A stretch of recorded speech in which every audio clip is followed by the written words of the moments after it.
target yang dalam waktu dekat ini akan segera diurus berkasnya. Terlebih, Kevin Dix sendiri juga meyakini kalau Ole akan datang ke Indonesia nggak lama lagi. Dan jika itu terjadi, nggak lama lagi datang ke Indonesia. Mudah-mudahan lah cepat. Namanya kemarin juga udah di-spill sama salah satu anggota DPR RI, Jamaluddin Malik.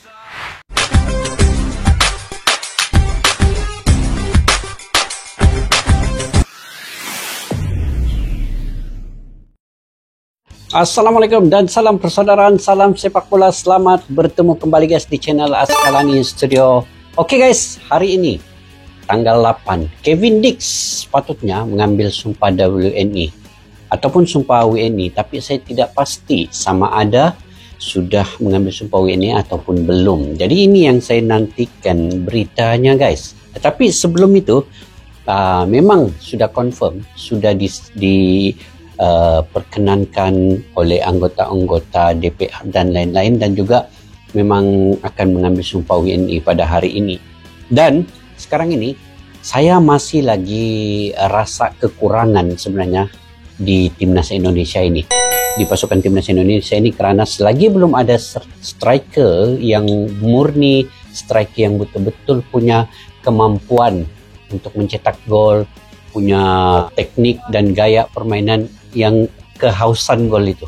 Sebenarnya saya masih belum berpuas hati dengan pemain timnas Indonesia selagi belum ada striker yang betul-betul bisa mencetak gol dan memberi assist yang baik kepada pemain lain untuk membantu bagian lini depan. Dan sekarang ini apa yang kita perlu lakukan ialah mendoakan dan memberi semangat kepada PSSI dan juga timnas Indonesia sendiri supaya mendapat seorang atau dua orang strike yang betul-betul dibutuhkan oleh Indonesia, yang punya kualitas tinggi dan memang haus cetakan gol. Maksudnya strike yang gacor lah kan guys untuk timnas Indonesia ini. Jadi di sini saya ingin mereaksi Kevin Dix, udah tenang aja. Ole Romeni fix OTW, Mauro ngikut. Jadi pesan J.Ejaz khusus untuk ST. Apa di sebalik video ini? Yuk kita simak dulu guys. Proses sumpah WNI Kevin Dix sebagaimana harus sedikit tertunda lantaran bentrok dengan jadwal pertandingan antara Copenhagen versus Istanbul Basaksehir. Tertunda. Akan tetapi PSSI memastikan proses sumpah akan berlangsung cepat dengan harapan agar Kevin Dix segera bisa didaftarkan. Mungkin harapan untuk bisa main melawan Jepang tipis, namun segala usaha tetap harus dicoba. Nah, setelah urusan Kevin nanti kelar, semua tahu kalau PSSI udah memberikan kabar jika target naturalisasi selanjutnya adalah dua penyerang. Oke, dua penyerangnya. Ini. Kalau ini dapat dua penyerang ini guys, mantap. Anggota DPR RI Jamaluddin Malik yang bersangkutan akan OTW ke Indonesia dalam waktu dekat untuk mengurus berkas. Oke. Sesuai yang juga diyakini oleh Kevin Dix kalau Indonesia memang butuh mudah-mudahan lah kan, mudah-mudahan lah uji kualitasnya agar bisa bersaing di level kompetitif. Di sisi lain, selain kemarin ada Kelvin Verdong, kali ini ada J.Ses yang memberikan pesan khusus kepada Shin Tae-yong. Tentu saja ini berkaitan dengan banyaknya kritik keras yang mengarah kepada sang pelatih pasca kekalahan atas China. Bagi Bang Jai, yang terpenting saat ini adalah gimana caranya semua bisa bersatu agar ketika melawan Jepang dan semua Arab, kena bersatu Indonesia guys. bisa meraih hasil maksimal yang membuat peluang finish 4 besar tetap terjaga. Oke, sekarang ini kalau Kevin Dix masuk, tetapi belum tentu dapat bermain melawan Jepang nanti. Jadi diperkirakan Kevin Dix ini akan bermain melawan Arab Saudi. Dan pada bulan Maret, sebenarnya lama lagi lah bulan Maret kan tahun depan. Memang PSSI berusaha mencari dua striker murni, yang strike yang gacor, yang kehausan gol ini. Jadi itulah tadi, antara yang memang sudah disebut-sebut lama ini, oleh Romeni, Mauro Jestra, dan saya yang terbaru ini Milano Jonadan ya, Gerard Redwell. Jadi antara empat ini mana-mana yang dapat dulu menguruskan dia punya berkas dan juga dia punya keputusan yang memang sudah ingin membela timnas Indonesia karena mereka ini punya keturunan Indonesia. Jadi ini harus cepat ya, karena bulan Maret itu pun hanya tinggal beberapa bulan lagi daripada sekarang ini untuk mengambil sumpah WNI dan juga menguruskan berkas ini juga perlu lagi masa tempo-tempo dan prosesnya itu. Jadi memerlukan cepat. Tapi itu yang saya percaya juga, Bapak Erick Thohir ini memang dia melakukan yang terbaik. Memang dia sedang tengah mengusahakan mencari striker yang gacor ini. Dan kita akan nantikan dari masa ke semasa berita yang terbaru ini. Kadang-kadang Bapak Erick Thohir ini dia memang mengejutkan. Tetapi yang kode paling jelas yang kita boleh tahu Bapak Erick Thohir ini sudah berunding atau tidak apabila dia sudah bersalaman dengan pemain itu. Itu 99.5% akan berjaya untuk sumpah WNI kalau dia sudah bersalaman.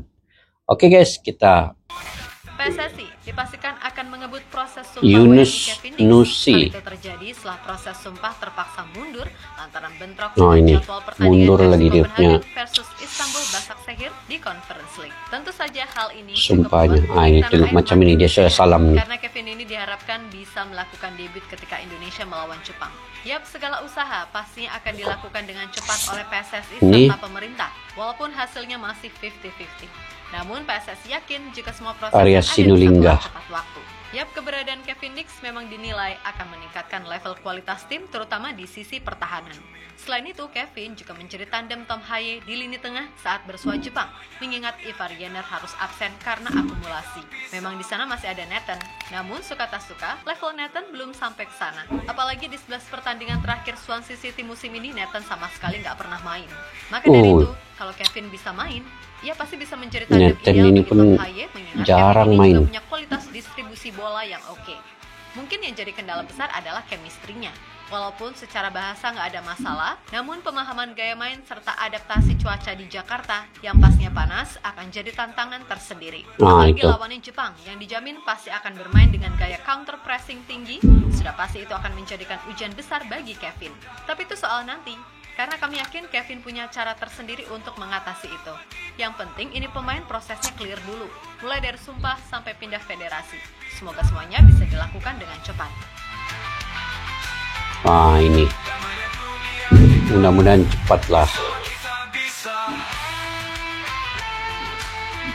Harap-harap dapat bermain lawan Arab Saudi lah. Mungkin lawan Jepang ini Kevin Dix agak payah sedikit ya. Sementara itu PSSI juga memastikan kalau setelah proses Kevin ini selesai, maka target selanjutnya adalah striker, yang mana itu memang jadi problem utama timnas saat ini. Harus diakui, kebutuhan akan sosok goal getter urgensinya memang sangat besar. Apalagi dengan sistem yang dimainkan oleh Coach Shin, pastinya setiap serangan yang dilakukan harus bisa berjalan seefektif mungkin. Namun yang sering terjadi, kita ini dalam hal build up serta create chance udah cukup oke. Tapi giliran sampai depan gawang, rasanya sulit banget gitu loh. Maka dari itu, dua penyerang yang digosipkan saat ini yaitu Ole Romeni dan Mauro Zelstra disinyalir adalah target yang dalam waktu dekat ini akan segera diurus berkasnya. Terlebih, Kevin Dix sendiri juga meyakini kalau Ole akan datang ke Indonesia nggak lama lagi. Dan jika itu terjadi, nggak lama lagi datang ke Indonesia. Bisa bernafas. Mudah-mudahan lah cepat. Namanya kemarin juga udah di-spill sama salah satu anggota DPR RI, Jamaluddin. Dan selain Ole, masih ada Mauro Zelstra yang bahkan udah jauh-jauh hari menyatakan kesiapannya untuk membela timnas Indonesia. Maka dari itu, mudah-mudahan aja semua ini benar adanya. Mudah-mudahan. juga Miliano Jonathan yang ini sudah guys. menyampaikan keterbukaannya membela timnas Indonesia. Milano Jonathan nih bagus. Di laga versus Jepang dan Arab, kita harus bisa mengambil poin maksimal yang ditargetkan. Barulah di bulan Maret dan Juni 2025, kita bisa berharap Indonesia tampil dengan full squad dan mampu mencapai target poin 15 atau sejelek-jeleknya 12 poin untuk mengamankan posisi 4 di grup. 15 poinnya target PSSI ya. Bolehlah 15 poin 4 yang terbaik. Di sisi lain ada kabar soal Jesus, di mana Kapten Timnas Indonesia tersebut baru-baru ini menyampaikan pesan perihal Shin Tae-yong. Tentu saja ia pasti mengetahui kalau Coach Shin emang lagi dalam situasi sulit pasca kekalahan atas China. Nah, bagi Bang Jai, gak adil rasanya kalau cuma menyalahkan pelatih, karena menurutnya Coach Shin adalah pelatih yang sangat bagus. Betul. Coach Shin menurut Jesus adalah pelatih yang sangat memahami kondisi pemainnya, di mana ia sangat memperhatikan detail-detail kecil yang ada. Selain itu, meskipun terkenal sangat disiplin, Coach Shin sama sekali tidak kaku. Dan JSS bagaimanapun merasa bangga serta sangat berterima kasih kepada Coach Shin untuk semua hal yang diberikan ke timnas Indonesia. Shin Tae-yong selalu mendengarkan kami dan memahami apa yang kami butuhkan. Ini membuat kami merasa dihargai dan termotivasi untuk memberikan yang terbaik. Dia memang keras, tapi itu yang kami butuhkan untuk menjadi lebih baik. Dia tahu kapan harus memberi tekanan dan kapan harus memberikan kelonggaran. Betul. Lebih lanjut, Pemain Venezia tersebut juga meminta semua pihak berhenti saling mencari kambing hitam atas 2 laga mengecewakan di bulan Oktober. Yang terpenting saat ini adalah gimana caranya menunjukkan sikap untuk bangkit serta melakukan yang terbaik di laga melawan Jepang dan Arab Saudi. Jelas ini sangat penting, karena jika semua terpecah belah hanya karena kekalahan atas China, maka semua hal yang udah dibangun akan terasa percuma. Benar. Tentu saja kita akan diuji selama perjalanan kita. Sekaranglah waktunya untuk tetap bersatu dan menunjukkan kepada dunia apa yang bisa kita lakukan. Ucap Jay Ses dikutip dari Detik Sport. Mantap Jay ini. Mantap Bang Jay. Yap, terlepas dari apapun, benar apa yang dikatakan oleh Bang Jai. Kalau di masa-masa sekarang ini, yang dibutuhkan adalah persatuan. Abaikan aja congor-congor mereka yang hanya ingin merusak suasana tim. Memang untuk mencapai level tertinggi, pastinya rintangannya nggak mudah. Maka dari itu, kami percaya jika semua elemen timnas bisa melewati fase-fase sulit ini, berarti kita memang sudah siap untuk menuju Piala Dunia. Tapi kalau hanya karena kekalahan atas China lalu, membuat kita runtuh dan terpecah belah, ya udah, berarti emang segini aja level kita. Dan buat Ole Rummenigge serta Mauro Zelstra, mudah-mudahan kalian bisa segera datang tepat waktu. Percayalah, di sini kalian akan sangat dihargai. Lalu untuk PSSI khususnya Pak Erik, semangat terus dan jangan lelah untuk berusaha menaikkan level sepak bola Indonesia. Entah itu di timnasnya, liga, ataupun pembinaan. Dan semoga aja melawan Jepang serta Arab, kita bisa meraih hasil maksimal. Insya Allah. Dari 2 laga tersebut itu udah sangat amat disyukuri. Jadi ayo bersatu, jangan ada lagi narasi yang menyudutkan satu pihak tertentu, karena kami percaya, baik itu pelatih, pemain, staf, dan pastinya federasi, udah berusaha memberikan yang terbaik sesuai dengan kapasitas masing-masing.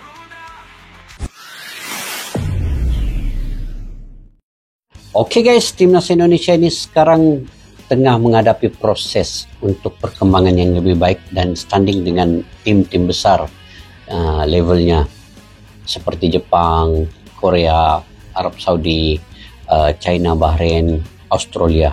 Jadi Indonesia tengah menuju ke level itu guys. Jadi apa saja cabaran dan ujian itu pasti ada. Memang ada adat permainan kalah dan menang itu biasa dalam pertandingan.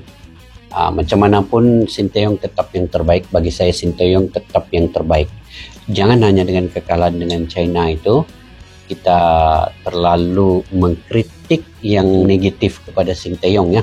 Kita kritik bisa, tetapi kritikan yang positif yang membina dan perlu ada saran-sarannya. Jadi sekarang ini semua mengetahui saranan kita untuk timnas Indonesia dan Sinteyong ini memang akan memainkan semua pemain-pemain terbaik diaspora ketika melawan Jepang. Oke, itu sudah pasti. Sinteyong sudah ambil maklum dan pasti Sinteyong akan menurunkan yang paling terbaik untuk melawan dengan Jepang ini.